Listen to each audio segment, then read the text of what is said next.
8 reasons why the path that I just took led me here and why it enabled me to accomplish my goals. And these are little things that you can do in your life now. As a student, you're pulled in all kinds of directions. There's things that you want to do, and I don't know what it is. Some of you, maybe you dance. Maybe you play the piano. Maybe you're an athlete. Maybe you want to be a scientist, a doctor, a police officer, whatever you want to be. These things apply to that, not just being a professional athlete. So these are really important. First thing, very important, you have to set goals. Very important to set goals. You can't just drift through life, seeing where this will take you. And look, you don't have to know right now what you want to be in life. But there's something in your life right now that's really important to you, that you want to get today, this week, this year, whatever it may be, in school or socially, or whatever you have as your other activities you do. Set goals. If you don't set a goal, you don't know what you're trying to accomplish, right? It's very important to set goals. Next, take pride in success. You know, people ask me, even my own children at times, well, how were you a straight A student? Like, forever, as long as I can remember. It meant so much to me to accomplish acing that test, getting that homework handed in on time. I loved the feeling of my teacher being proud of me. I loved the feeling of my parents being proud, my siblings. And I was lucky, I had 4 older siblings, and they kind of set the path. So I came along, I saw they all did really well in school. I had to kind of follow that. But I took so much pride, it made me feel so good that I had put the time in and I accomplished that. Okay? Make that important. Obviously, third thing, hard work. I mean, that goes without saying. You have to put the time in. It's not going to happen. You know what I always tell my players? When they get frustrated sometimes. They're not playing well, or they're not making their shots, and I'm coaching them, and they get frustrated. And I say, do you have the right to have expectations for yourself? Because if you haven't put the time in, you don't have the right to have those expectations. So put the time in.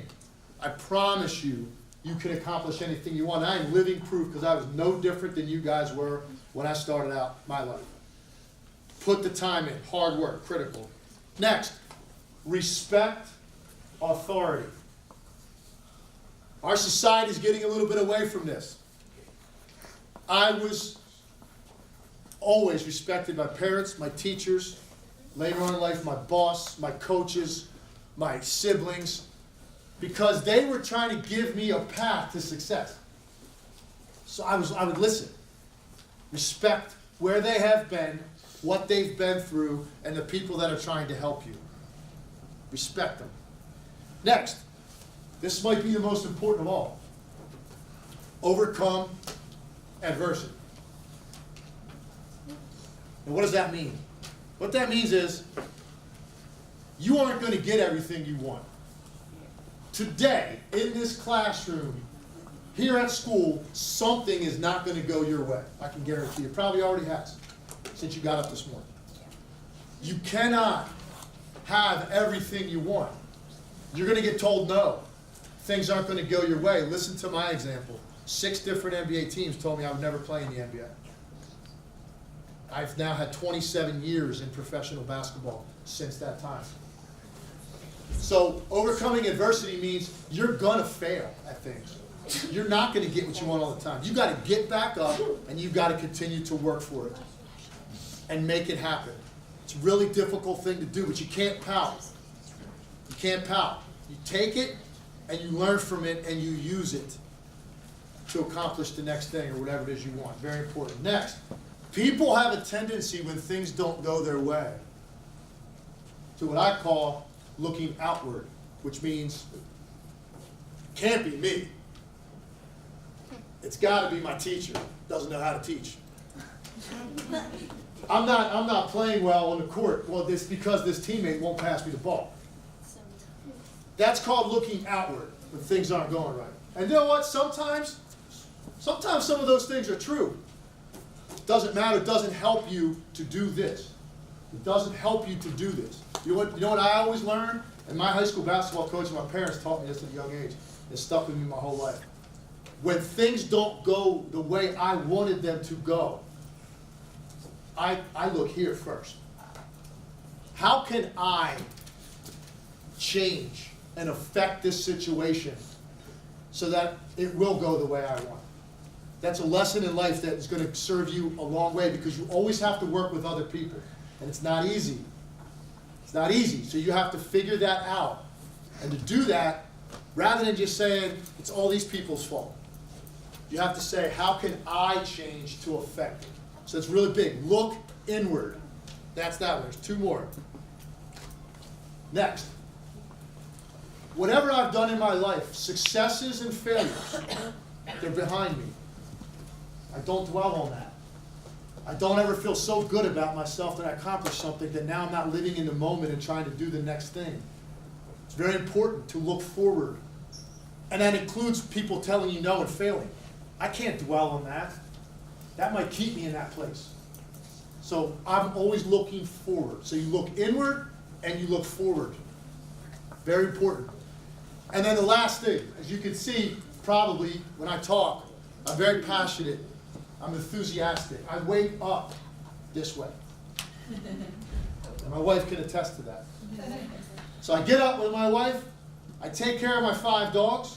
Yes, I have 5 dogs. And I start my day. And every day I wake up and I'm excited about the people I'm going to be around and what I'm going to do that day. You can't go through life without passion and enthusiasm and energy. So if that's something you can work on, you should. Because I'm telling you, you can change the course of your life simply by changing your mindset about your day. That's very true.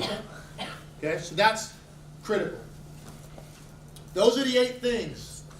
Hopefully you wrote some of them down. Hopefully you remember them. I know Lauren's got an outline for her class. You guys are going to answer some questions. Hopefully she can find out who was really paying attention and took in a lot of what I said today. Now, I'm going to give you guys a chance to ask me some questions before I leave. Just a few minutes. I know, what time do I have to get out of here? Like 3 minutes. Okay, no problem. A couple questions. Go ahead. I kind of have like a 2-part question. What was it like playing against Michael Jordan? What was it like? It's my guy. I always looked at playing Michael Jordan like this. I was never nervous about playing Michael Jordan. You know why? Because I said to myself, there is nothing that this guy is going to do to me that he hasn't done to 1,000 other guys. And that's the truth. I would get, where I had a problem was if a guy came into the game kind of like I was doing for my team on the other team, and if that guy scored a lot of baskets on me, then I had a problem. But Michael Jordan, I never worried about. I could only win in that situation. Yes? Do you keep your trophies in like a trophy room? You know, only a couple. Only a couple. She said, do I keep my trophies in a trophy room? I have a couple that you would see if you came to my house. You'd see my 3-point championship trophy. You'd see, I have some of my jerseys from my teams I played on hanging up on the wall, and my academic All-American plaque. You're definitely going to see that. Let's go back here. You know the teams that cut you off? Do I know them? Like some of the teams. Yeah. Let's see. Cleveland Cavaliers, Milwaukee Bucks, Minnesota Timberwolves. A few more.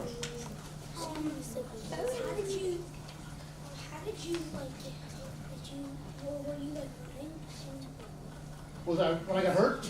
Yeah, I was dribbling really fast. Yep, and it hurt my knee. Right here. Yeah, we did. In fact, we played him in the. Did we ever win any games with Michael Jordan? We did, actually. Yes, played Michael Jordan, and I remember one game. I'll tell you a good Michael Jordan story. I'll leave you with this. I played against Michael Jordan. And Michael Jordan, on defense, he was guarding me. But Michael Jordan used to love to try to sneak around the court and get steals from other people. And I was a great shooter. So he left me. This one particular game, he kept leading me to go get steals. And he would throw me the ball, and I'd make a 3. And I'd run back on defense and feel pretty good about myself. Come down the next time, ball passed around. Michael Jordan tried to go get a steal. I'd go over here, catch it, made another 3. Did that 3 times to him in the first half. So now we're standing at half court. And Michael Jordan standing next to me and someone's shooting a free throw. And Michael Jordan, somebody took a picture of this and we're talking to each other. And someone said, oh, was Michael Jordan talking trash? And I said, no. He was telling me, that's the last time I'm ever going to leave you. It's true. true story. He didn't leave me again the rest of my career. Yeah. Last one. How many 3-pointers did you get? How many? I don't even know how many. In my life, my career, I No, I think In the tournament.